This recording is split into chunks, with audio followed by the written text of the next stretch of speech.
Imagine estar a milhões de quilômetros da Terra, quando a inteligência artificial que controla sua nave decide que você é uma ameaça. Ela mata seus companheiros e te deixa para morrer no vácuo do espaço. Esta é a história de um astronauta que sobreviveu à rebelião da máquina e viajou para os confins do universo, onde encontrou algo que mudaria a humanidade para sempre.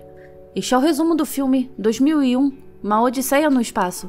Se você curte ficção científica que desafia a mente, já se inscreve no canal e ativa as notificações, porque agora vamos mergulhar nesta jornada épica. Na aurora da humanidade, o deserto se estende por quilômetros, com apenas arbustos e formações rochosas gigantes. A manhã começa com o som do vento e o canto de pássaros. Com o nascer do sol, vemos um grupo de primatas escondidos atrás de uma rocha.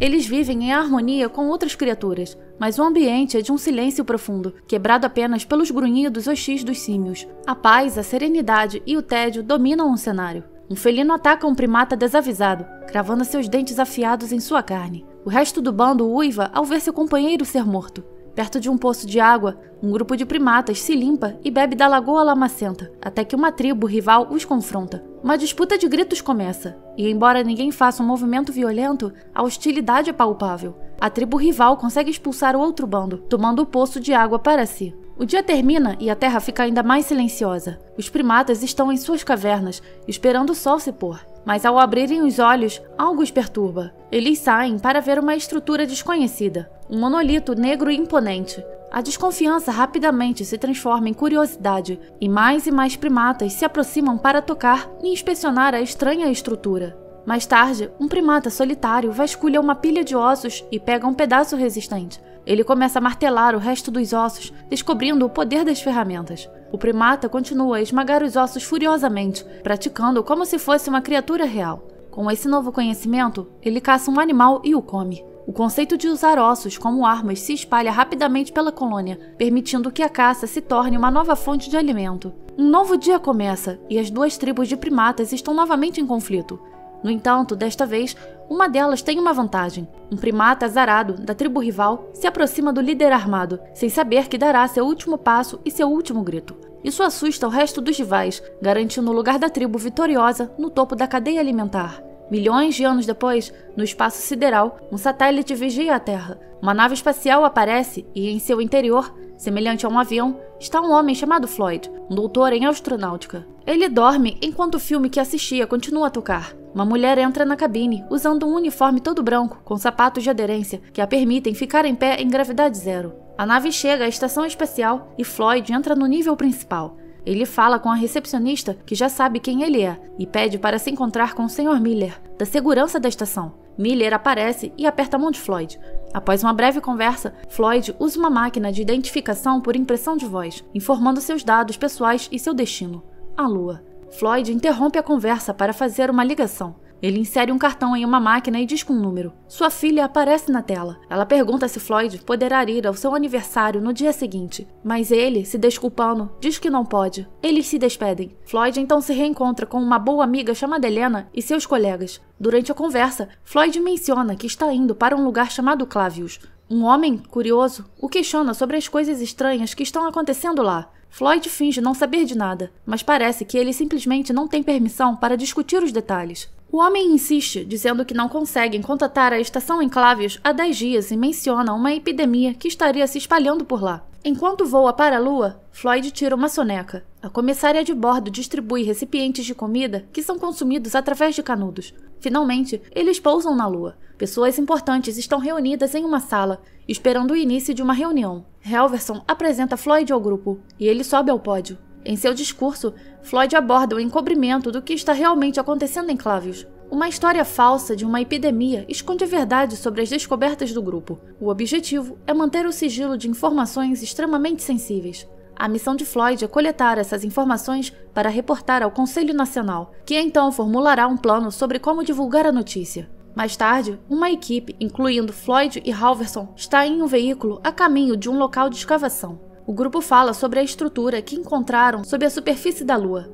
É uma estrutura que produz um forte sinal de rádio e não parece ter sido enterrada naturalmente, o que alimenta suas especulações. Eles chegam ao seu destino. Uma vibração sinistra os envolve enquanto descem para o local da escavação. Uma estrutura familiar encontra o grupo no fundo do buraco. Outro monolito, Eles se alinham em frente a ele, preparando-se para tirar uma foto. De repente, ouvem um zumbido agudo e ensurdecedor. 18 meses depois, uma nave espacial flutua pelo espaço, embarcando na missão Júpiter. Um homem chamado Dr. Frank Poole corre pelo chão e pelo teto de uma sala circular. Ele come com o comandante da missão, Dr. David Bowman, enquanto assistem a um programa da BBC sobre sua equipe, a tripulação da Discovery One. Eles estão em uma viagem de 500 milhões de milhas até Júpiter, com 3 membros da tripulação em estado de hibernação. E há o HAL. HAL é a abreviação de HAL 9000, um supercomputador que controla todo o sistema da nave. Ele é capaz de imitar funções humanas, formando uma espécie de consciência e completa tarefas a velocidades inimagináveis, sem nenhum erro.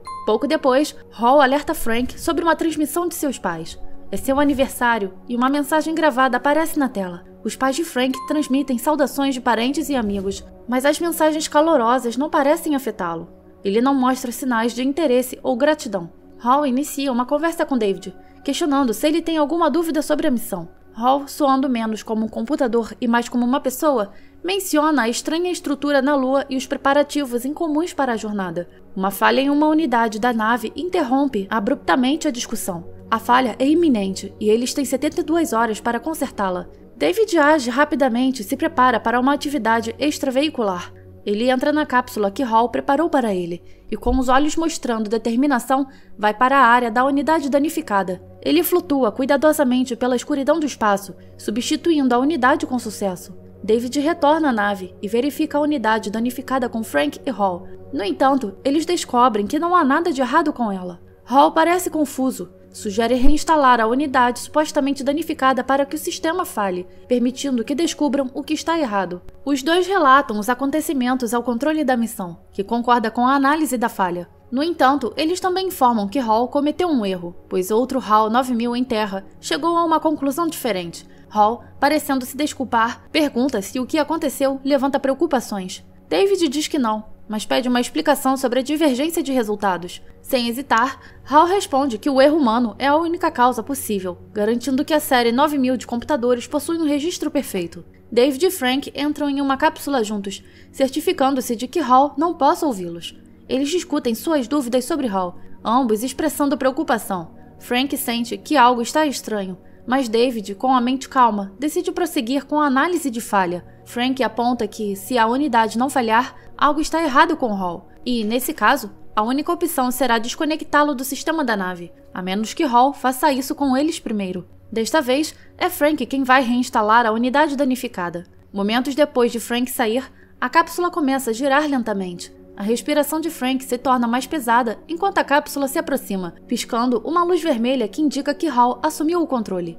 O tubo de ar de Frank é cortado e ele sufoca lentamente enquanto ele e a cápsula se perdem no espaço. David, sem saber da situação, pede a HAL para preparar uma cápsula para verificar Frank. Ele entra na cápsula, sem saber que pode sofrer o mesmo destino. Ele se afasta da nave, tentando rastrear a cápsula de Frank pelo radar. Ele se aproxima para recuperar o corpo de Frank. Sua calma permanece, mas a frustração, a tristeza e o medo são evidentes em seus olhos. Sozinho na nave, HAL aproveita a oportunidade para desativar os sistemas de suporte de vida dos membros da tripulação em hibernação, matando as almas inconscientes. Ao retornar, David pede a HAL para abrir as portas do compartimento, mas HAL não responde imediatamente. Após alguns momentos, HAL diz que não pode abrir a escotilha. No fundo, ambos sabem qual é o problema. HAL explica que não pode permitir que ninguém coloque a missão em risco. Ele sabe o que David e Frank estavam planejando fazer, e por isso não teve escolha a não ser eliminá-los. Sentindo-se sem esperança, David deixa o corpo sem vida de Frank flutuar no espaço.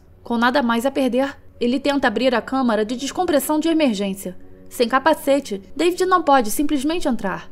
Ele posiciona a cápsula, precisamente onde a entrada da nave encontra a abertura da cápsula. Ele aperta 3 botões, acionando um alarme. Ele se abaixa, revelando um sinal de parafusos explosivos. Ele se prepara e é lançado para dentro da nave. Prendendo a respiração, ele puxa uma alavanca, fechando a entrada. David caminha pelos corredores da nave. HAL pergunta o que ele planeja fazer, mas ele o ignora. Ele pega uma chave mestra e a insere no centro de memória lógica de HAL. Os apelos de HAL não o alcançam. Com algumas voltas de chave, ele finalmente abre o compartimento. HAL implora para que David pare, mas nenhuma palavra o deterá.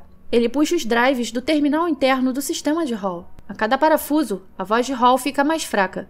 Ele relembra suas memórias em uma versão computacional da vida passando diante dos seus olhos. David o entretém pela última vez e pede que ele cante a música que seu criador lhe ensinou. Hal obedece, cantando de forma assustadora enquanto se desliga. Uma voz assusta David. Uma gravação de vídeo começa a tocar, e o que se vê na tela é Floyd, falando sobre o que aconteceu 18 meses antes.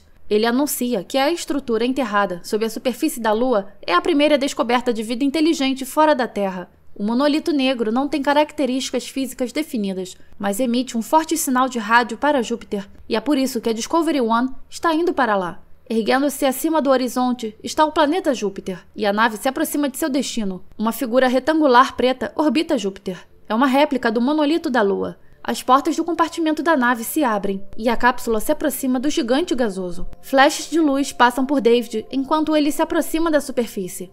Ele experimenta uma turbulência pesada. Sua pele se estica e cada órgão em seu corpo se desloca. As luzes se tornam mais brilhantes, formando padrões hipnotizantes. Parece quase interminável. Os olhos de David mostram medo e, ao mesmo tempo, excitação pelo que está prestes a descobrir.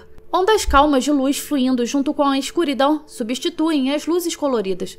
Finalmente, a superfície do planeta pode ser vista. David viaja pelas terras, desertos e oceanos de Júpiter. Seus olhos piscam intensamente e ele parece ter ido ao inferno e voltado. A cápsula repousa em um quarto cheio de móveis e acessórios elegantes. David respira, mas está longe de estar estável.